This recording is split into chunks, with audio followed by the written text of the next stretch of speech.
वाला इधर बोलता है कि मैं उसको पहचाना नहीं। അറിയുന്ന വ്യക്തിയെ മാത്രമേ അറിഞ്ഞെന്ന് പറയാൻ പറ്റത്തുള്ളൂ. यदि हम एक व्यक्ति को जानते हैं तो हम बोल सकते हैं कि उसको मैं जानता हूं करके। ഞാൻ ഏബലിനെ അറിയുന്നതുകൊണ്ട് അവനെ അറിയുന്നെന്ന് പറയാൻ പറ്റൂ.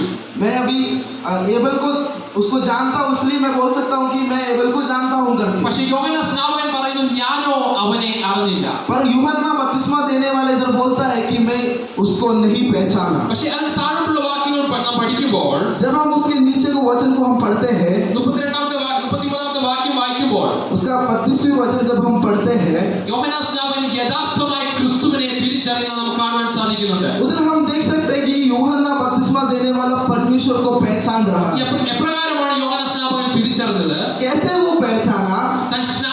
യേശുവിനെ സ്നാനം കഴിപ്പിച്ചപ്പോൾ जब वो परमेश्वर यीशु मसीह को बपतिस्मा दिया സ്വർഗത്തിൽ നിന്ന് കവാടം തുറന്ന് स्वर्ग खुल गया।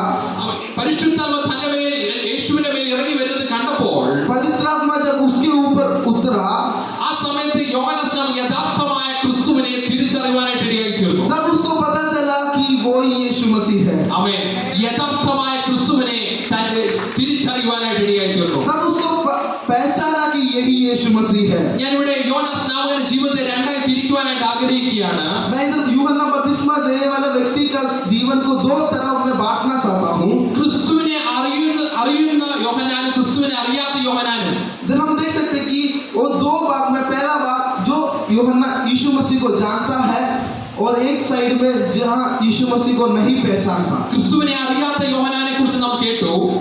हम अभी सुना कि जो यीशु मसीह को नहीं पहचाना वो यूहन्ना के बारे में हमने देखा। പക്ഷേ യഥാർത്ഥമായ ക്രിസ്തുവിനെ അറിഞ്ഞ യോഹന്നാനെ കുറിച്ച് നമ്മൾ പഠിക്കുവാൻ പോവുകയാണ്. पर आज हम जो यीशु मसीह को पहचाना हुआ यूहन्ना बपतिस्मा देने वाले व्यक्ति के बारे में हमें